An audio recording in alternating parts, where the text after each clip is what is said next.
যোৰহাটৰ এখন অগ্ৰণী অনুষ্ঠান পলিটেকনিক উচ্চতৰ মাধ্যমিক বিদ্যালয়ত আজি বিশ্ব পৰিৱেশ দিৱসৰ লগত সংগতি ৰাখি যি কাৰ্যসূচী অনুষ্ঠিত কৰিছে ইয়াত উপস্থিত হৈ নিজকে ধন্য মানিছো। এখন যোৰহাটৰ খুব ঐতিহ্যপূৰ্ণ এখন উচ্চ মাধ্যমিক বিদ্যালয় আৰু সেউজী মন শুৱনি মন।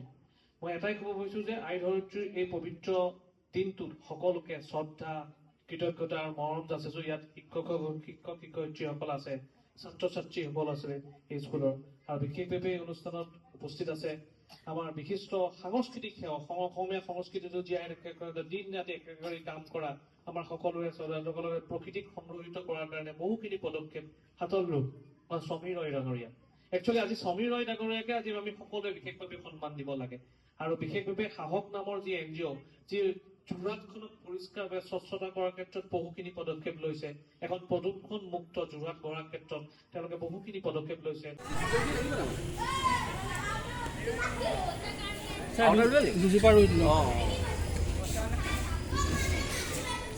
আপোনাক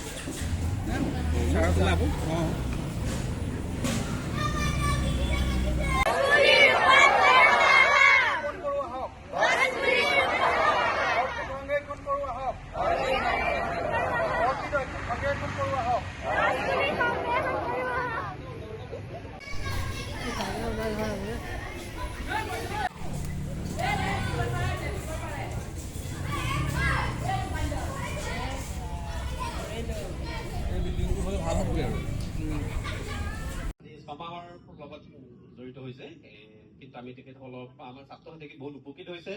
যিটো পৰিষ্কাৰ পৰিচ্ছন্নতা আমাৰ এখন পৰিৱেশ প্ৰদূষণ মুক্ত কৰি ৰখাৰ ক্ষেত্ৰত যিখিনি শিক্ষা লাভ কৰিছে আমাৰ ছাত্ৰ ছাত্ৰী সদায় উপকৃত হৈছে। আমাৰ ছাত্ৰ ছাত্ৰীয়ে আজিকালি পলিথিন য'ত ত'ত নেপেলায়, সেইটো এটা পজিটিভ মেছেজ গৈছে আৰু ঘৰতো এৱাৰনেছ এটা আহিছে আৰু সেইটো মেছেজ তেওঁলোকে ঘৰলৈও দিছে। এতিয়া আমি ভাল লাগিছে পলিথিন নাপালে আমাৰ ছাত্ৰ ছাত্ৰী আহি পেলাই নিৰ্দিষ্ট জেগাত আমি নিৰ্দিষ্ট কৰিছো জেগা তাতে পেলাই বাৰু। এই পাহতে আমাৰ মাজত থকা অংকুৰ বৰুৱাক আশাৰ কৰিবলৈ মই অনুৰোধ জনালো। নমস্কাৰ। যোৰহাটৰ এখন অগ্ৰণী অনুষ্ঠান পলিটেকনিক উচ্চতৰ মাধ্যমিক বিদ্যালয়ত আজি বিশ্ব পৰিৱেশ দিৱসৰ লগত সংগতি ৰাখি যি কাৰ্যসূচী অনুষ্ঠিত কৰিছে ইয়াত উপস্থিত হৈ নিজকে ধন্য মানিছো। এখন যোৰহাটৰ খুব ঐতিহ্যপূৰ্ণ এখন উচ্চ মাধ্যমিক বিদ্যালয় আৰু সেউজী মন শুৱনি মন।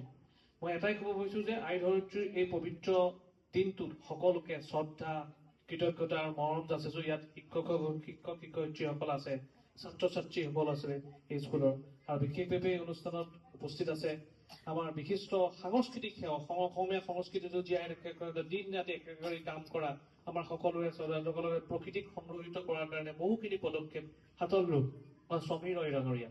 একচুৱেলি আজি সমীৰ ৰয় ডাঙৰীয়াকে আজি আমি সকলোৱে বিশেষভাৱে সন্মান দিব লাগে। আৰু বিশেষভাৱে সাহস নামৰ যি NGO, যি যোৰহাটখনক পৰিষ্কাৰভাৱে স্বচ্ছতা কৰাৰ ক্ষেত্ৰত বহুখিনি পদক্ষেপ লৈছে, এখন প্ৰদূষণ মুক্ত যোৰহাট গঢ়াৰ ক্ষেত্ৰত তেওঁলোকে বহুখিনি পদক্ষেপ লৈছে। যোৰহাট প্ৰশাসনকো যথেষ্টখিনি সহায় কৰিছে। গতিকে এনেকুৱা ধৰণৰ অনুষ্ঠানবোৰত আমাৰ খুবেই প্ৰয়োজনীয়তা আছে। এখন সমাজ একত্ৰিত কৰাৰ ক্ষেত্ৰত এনেকুৱা ধৰণৰ অনুষ্ঠান, এনেকুৱা ধৰণৰ ব্যক্তি খুবেই প্ৰয়োজনীয়তা আছে। আৰু বিশেষভাৱে আজি দিনটো হৈছে একেবাৰে কোনো এটা সাধাৰণ দিন নহয়, এটা বিশেষ দিন।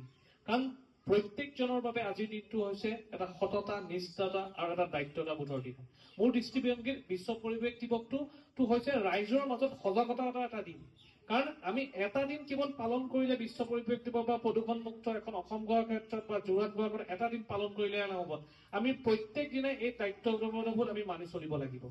কাৰণ আপোনালোকে আমি যিমানেই ব্যস্ত নহওঁ, কিন্তু আমাৰ সমাজখনক বা প্ৰদূষণ মুক্ত কৰাৰ ক্ষেত্ৰত আমাৰ কিন্তু গধুৰ দায়িত্ব আছে। আৰু গতিকে এই পৰিৱেশ সংৰক্ষণৰ ক্ষেত্ৰত আমি সদায় পদক্ষেপ ল'ব লাগিব। প্ৰত্যেকে ইয়াত উঠি অহা নতুন ছাত্ৰ ছাত্ৰীসকল আছে, আমি নতুন যুৱ প্ৰজন্ম আছো, জ্যেষ্ঠসকল আছে, সকলোৱে আমি এইটো পদক্ষেপ ল'ব লাগিব। আৰু সজাগ সচেতন ব্যক্তিয়ে সদায় এখন প্ৰদূষণ মুক্ত এখন সমাজ গঢ়াৰ ক্ষেত্ৰত তেওঁ ভালদৰে জানে। গতিকে এই সজাগতাটো সমাজৰ প্ৰত্যেক স্তৰৰ লোকৰ মাজলৈ আমি লৈ যাব লাগিব। কিন্তু এটা কথা কওঁ যে এই যে এটা দিনত যে আমি বিশ্ব পৰিৱেশ আয়োজন কৰো তাৰপিছত পাহৰি যাওঁ তেনেহলে নহব। এই সমীৰ ৰয়, এই সাহসৰ দৰে যি অনুষ্ঠান NGO, যাতে প্ৰত্যেক দিনাই আজি সমাজখনক প্ৰদূষণ মুক্ত কৰাৰ ক্ষেত্ৰত বা এটা বিশ্ব পৰিৱেশ দিৱসৰ লগত সংগতি ৰাখি আজি পৰিৱেশ সংৰক্ষিত কৰাৰ ক্ষেত্ৰত যোনখিনি পদক্ষেপ লৈছে আমি সেইদৰে কাম কৰিব লাগিব।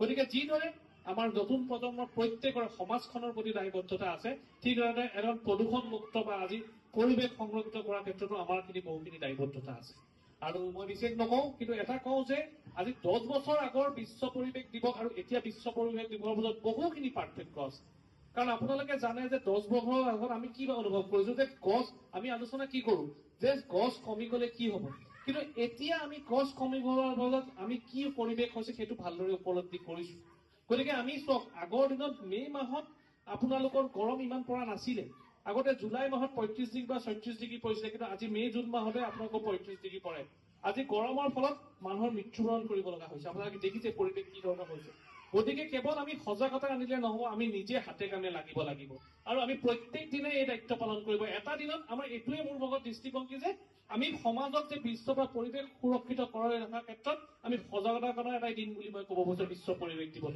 গতিকে শেষত বেছি নকওঁ যথেষ্ট গৰমো আজি গতিকে এটা কথা কওঁ নিজৰ বাবে আপোনালোকৰ বাবে বা শান্তিৰ ভৱিষ্যতৰ বাবে আমি এখন প্ৰদূষণমুক্ত অসম গঢ়াৰ ক্ষেত্ৰত বা আমি পৰিৱেশ সুৰক্ষিত কৰি থকাৰ ক্ষেত্ৰত আমি সংকল্পবদ্ধ হ'ব লাগিব পুনৰবাৰ মই বিশেষভাৱে এই স্কুলৰ অধ্যক্ষ পূৰ্ণ মহন্ত ডাঙৰীয়াক মই ধন্যবাদ জনাইছো ইমান সুন্দৰভাৱে কমৰি অনুষ্ঠানটো আয়োজন কৰাৰ বাবে আৰু প্ৰত্যেক দিনাৰ দৰে আপোনালোকে গছ পুলি ৰোপণ কৰাৰ ক্ষেত্ৰত বা গছ পুলি সুৰক্ষিত কৰাৰ বাবে প্ৰত্যেক দিনৰ পদক্ষেপ লওক আৰু সমীৰ ৰয়ৰ দৰে এখন বিশিষ্ট যি প্ৰদূষণমুক্ত এখন যোৰহাট গঢ়াৰ ক্ষেত্ৰত দিন ৰাতি একেলগে সদায় কাম কৰিছে তেওঁৰ বাবে আমি প্ৰত্যেকে লগতে সাহসৰ আজি NGOৰ কৰ্মীসকলো আছে বা বিষয়ববীয়াসকলো আছে আমি সেই নিদৰ্শনটো ল'ব লাগে পুনৰবাৰ সকলোকে মোৰ বক্তব্য জয় আহক